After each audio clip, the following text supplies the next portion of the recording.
ஆன்மீக தமிழ் சொந்தங்கள் அனைவருக்கும் வணக்கம். இசைத்தமிழ் நீ செய்த அரும் சாதனை. இந்த பாடல் இது வரைக்கும் நிறைய பேர் கேட்டிருப்பீங்க. இந்த பாடல்ல எத்தனையோ ஆண்டுகளா இந்த பாடலை நம்ம கேட்டிருக்கிறோம்.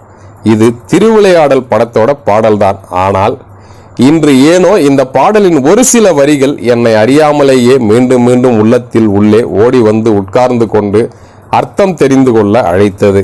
நம்ம சேனலை இது வரைக்கும் சப்ஸ்கிரைப் பண்ணலையா? வீடியோக்கு கீழே தெரிய ரெட் கலர் சிம்பிள் அழுத்தி சேனலை சப்ஸ்கிரைப் பண்ணிக்கோங்க. நாங்கள் போடுற வீடியோ உங்களுக்கு முதல்ல வர்றதுக்காக பக்கத்தில் தெரிகிற பெல் சிம்பிளையும் அழுத்திக்கோங்க.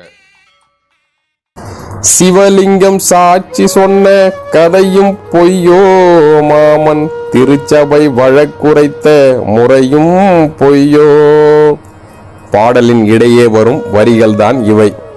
சிவலிங்கம் சாட்சி சொன்ன கதையும் பொய்யோ, மாமன் திருச்சபை வழக்குரைத்த முறையும் பொய்யோ. இத்தனை வருடங்களாக இந்த பாடல் வரிகளை கேட்டுக்கொண்டிருக்கிறோமே, அது என்ன சிவலிங்கம் சாட்சி சொன்ன கதை? நண்பர்கள் சிலரிடம் கேட்டு பார்த்தேன். அதாவது சிவனின் திருவிளையாடல்களில் அதுவும் ஒன்று. அதற்கு மேல் முழுவதுமாக இதற்கு பதில் தெரியவில்லை.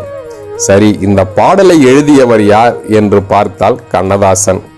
சும்மா எழுதியிருக்க மாட்டார் கண்ணதாசன். அவர் ஒரு வரி எழுதினால் அதற்குள்ளே 1000 அர்த்தங்கள் ஒளிந்திருக்கும். கூகுள் அங்கும் இங்கும் தேடி ஓடி சிவலிங்கம் சாட்சி சொன்ன கதையை தேடி பிடித்தேன். இதுதான் அந்த கதை. அந்த காலத்தில் காவிரி பூம்பட்டினத்தை சேர்ந்த வணிகன் ஒருவன், அவன் பெயர் அரதனகுப்தன், மதுரையைச் சேர்ந்த ஒரு பெண்ணை திருமணம் செய்து கொண்டு மதுரையிலேயே வாழ்ந்து வந்தான். காவிரி பூம்பட்டினத்தில் வசித்து வந்த அவன் தங்கைக்கும் தங்கையின் கணவருக்கும் தங்கள் மகள் ரத்னவல்லியையும் அரதனகுப்தனுக்கே மணமுடித்துவிட மனதுக்குள் ஒரு ஆசை.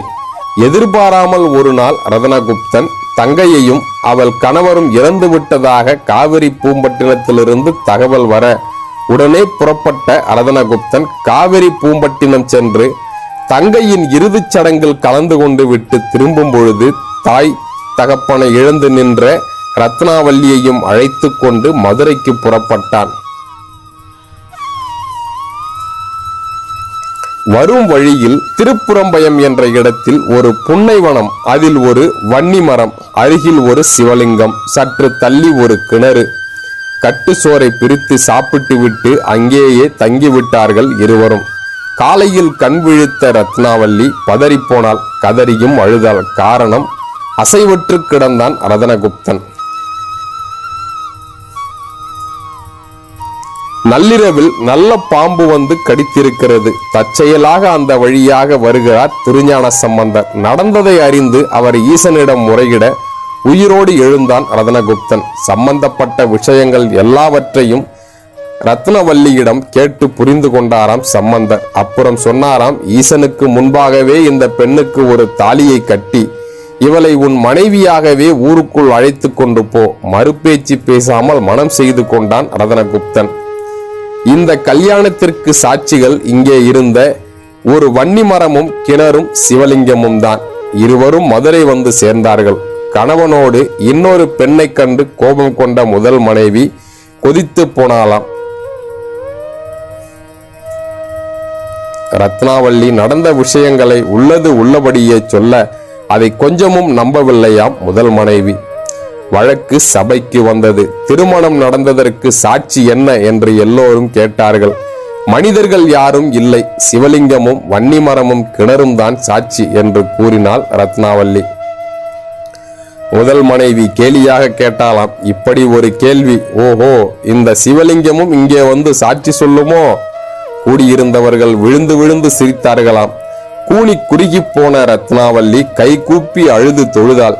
கண்களில் கண்ணீர் வடிய கதறினாள். ரத்னாவல்லி, ஈசனே, இது என்ன சோதனை? இப்பொழுது எனக்காக இங்கு சாட்சி சொல்ல வருவது யார்?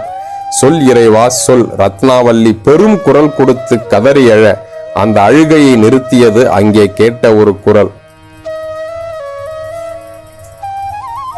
நாங்கள் சாட்சி. குரல் வந்த திசையில் கூட்டத்தினர் அனைவரும் திரும்பி பார்க்க ஈசன் அங்கே எழுந்தருளி நின்றார். ஆம், இவர்கள் திருமணம் நடந்தது உண்மைதான். ரத்னாவல்லி கல்யாணத்திற்கு சாட்சியாக கல்யாணம் நடந்த இடமான திருப்புறம்பயத்தில் இருந்த வன்னிமரமும் கிணறும் லிங்கமும்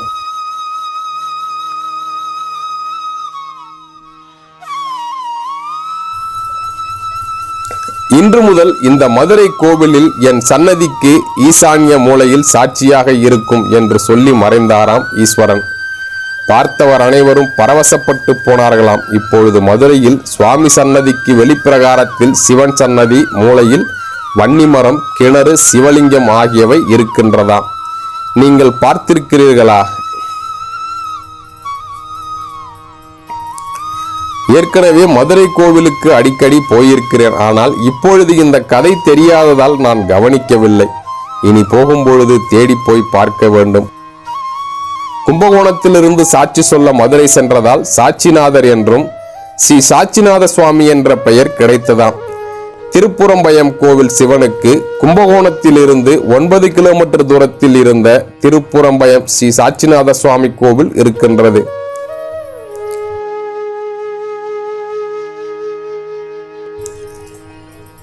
பொன்னியின் செல்வம் நாவலில் திருப்புறம்பயம் பள்ளிக்கோட்டை கோவில் பற்றி எழுதியிருக்கிறாராம் கல்கி.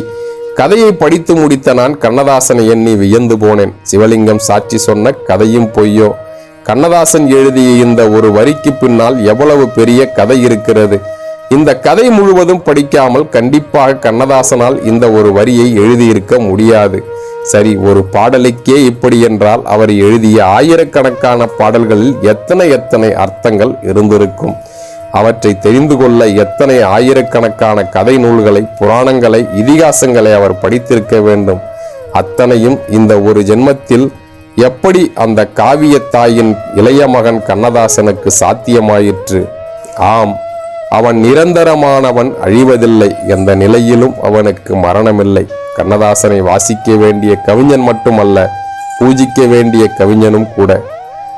இந்த தகவல் உங்களுக்கு பிடிச்சிருந்தா லைக் பண்றீங்க. ரொம்ப பிடிச்சிருந்தா உங்க நண்பர்கள் அனைவருக்கும் இந்த வீடியோவை ஷேர் பண்ணுங்க. உங்களோட மேலான கருத்துக்களை கீழே கமெண்ட்ல பதிவிடுங்க. அடுத்து ஒரு நல்ல வீடியோவில் உங்களை சந்திக்கிற வரைக்கும் உங்களிடமிருந்து விடைபெற்றுக் கொள்வோம் உங்கள் சுப்பிரமணிய சங்கர். நன்றி, வணக்கம்.